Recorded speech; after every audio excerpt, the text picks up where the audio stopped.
আসসালামু আলাইকুম guys, welcome to the Bangla secret recipe.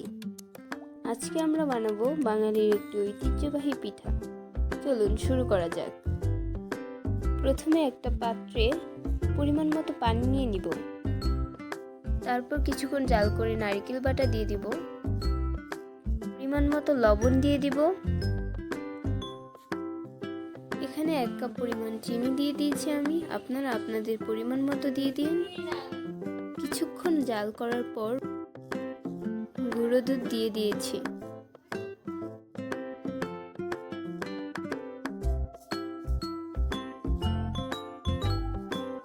তারপর আমি এখানে তেল ব্যবহার করেছি, আপনারা চাইলে ঘিও ব্যবহার করতে পারেন। বলক চলে আসার পর এখানে 2-3টে এলাচ এবং দারচিনি দিয়ে দিয়েছি।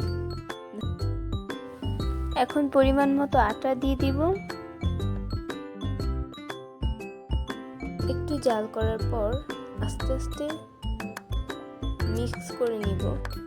মিক্স করে নামিয়ে নিব। নামিয়ে একটা বোলে ঢেলে নিয়েছি। তারপরে আগে থেকে সিদ্ধ করা আলু দিয়ে দিয়েছি আর 2টো ডিম দিয়ে দিয়েছি। এবার ভালোভাবে মিক্স করে নিব। সুন্দর করে মিক্স করে ডোটা তৈরি করে নিব।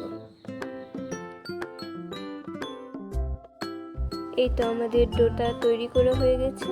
এখন অল্প অল্প করে ডো নিয়ে হাত দিয়ে পিঠাগুলো বানিয়ে নিব।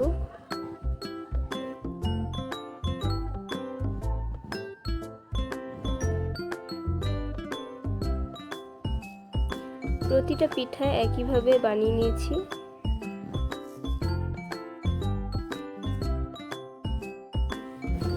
এখন পিঠাগুলো ভেজে নিব। একটা কড়াইতে আমি তেল দিয়ে দিয়েছি। এখন সবগুলো পিঠা ভালোভাবে ভেজে নিব।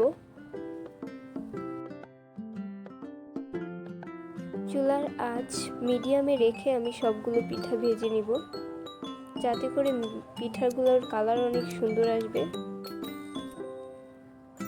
এই তো আমাদের পিঠাগুলো ভাজা হয়ে এসেছে, এখন নামিয়ে নিচ্ছি। পিঠাগুলো অনেক সুন্দর হয়েছে। পিঠাগুলো দেখতেও যেমন সুন্দর এবং খেতেও অনেক সুস্বাদু। আপনারা একদিন ট্রাই করে দেখবেন আর লাইক, কমেন্ট, শেয়ার করে আমাদের পাশেই থাকবেন। আল্লাহ হাফেজ।